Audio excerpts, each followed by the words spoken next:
Medinipur medical college হাসপাতালে ফের রোগী হয়রানির অভিযোগ। দ্রুত সমস্যা সমাধান করা হবে আশ্বাস হাসপাতাল কর্তৃপক্ষের। দিন দিনেক ধরেই খিঁচুনির সমস্যা নিয়ে মেদিনীপুর মেডিকেল কলেজ হাসপাতালে মেডিসিন বিভাগে ভর্তি এক নাবালক। রোগ নির্ণয় করতে প্রয়োজন এমআরআই। বিনামূল্যে হাসপাতালে এমআরআই করানোর জন্য রোগীর পরিজনের হাতে দেওয়া হয়েছে রিকুইজিশন কাগজ। সেই কাগজে নেই কোনো স্ট্যাম্প, ফলে রোগীর পরিজন এই বিল্ডিং থেকে ওই বিল্ডিং ঘুরেও করতে পারেনি এমআরআই। অভিযোগ, সব ক্ষেত্রেই রোগীর পরিজনদের বলা হয়েছে ওয়ারেন্টি স্ট্যাম্প। ঘন্টার পর ঘন্টা ঘুরেও কোনো সুরাহা না পেয়ে অবশেষে হাল প্রায় ছেড়ে দিয়েছিল হাসপাতালে ভর্তি থাকা নাবালকের মা।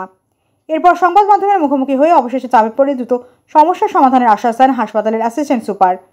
অন্যদিকে গোয়ালতোড় থেকে দাঁতের সমস্যা নিয়ে মেদিনীপুর মেডিকেল কলেজ হাসপাতালে আসে এক 60ঊর্ধ্ব বৃদ্ধ। চিকিৎসকদের পরামর্শ এক্স-রে, এমআরআই সহ বেশ কিছু পরীক্ষা নিরীক্ষা করতে হবে তার।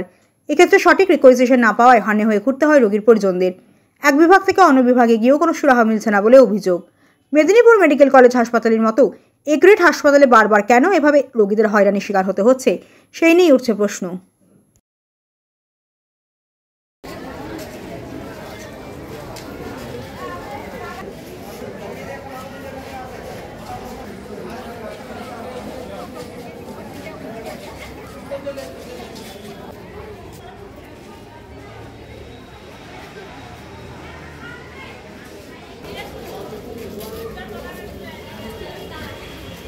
সমস্যা বলতে এমআরআই লিখে দিচ্ছে, বাচ্চাটা খিচুনি হচ্ছে, কালকে এমআরআই ডাক্তারবাবু লিখে দিল। তো বলছে যাও এইখানে গেলে আইসিতে গেলে কি এখানে যেখানে বলছে সেখানেই যাচ্ছি, বলছে এই ওয়ার্ডে যাও, এই ওয়ার্ডের থেকে ওই ওয়ার্ডে যাচ্ছি, কোনো জায়গায় স্ট্যাম্পটাই পাচ্ছি না। সকাল পর্যন্ত কি স্ট্যাম্প মানে ওই যে এমআরআই এর স্ট্যাম্পটা, এই স্ট্যাম্পটা দিতে হবে।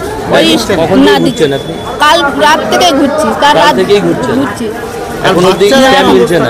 এখন বাচ্চার অবস্থা বলতে খিচুনি টাইপের আসতেছে, কাঁপনি টাইপের দিয়ে আসতেছে। এখন পর্যন্ত সকাল 10টা-11টা হয়ে গেলে এখন পর্যন্ত স্ট্যাম্পটাই পাচ্ছি। বিছানায় শুয়েছিল সকালবেলায়, মানে আমি তখন ভোর 5টার সময় বাজারে যাই। বাজারের থেকে এসে দেখি ঘরে এক বালতি রক্ত, মানে একটা গ্রিজ বালতির 1 বালতি রক্ত পাওয়া যায়। রক্তটা পাওয়ার পর আমরা কেয়াকোল হসপিটাল নিয়ে যাই। কেয়াকোল হসপিটাল থেকে যখন আমাদেরকে বললো আমাদের এখানে হবে না, তোমরা মেদিনীপুর নিয়ে যাও।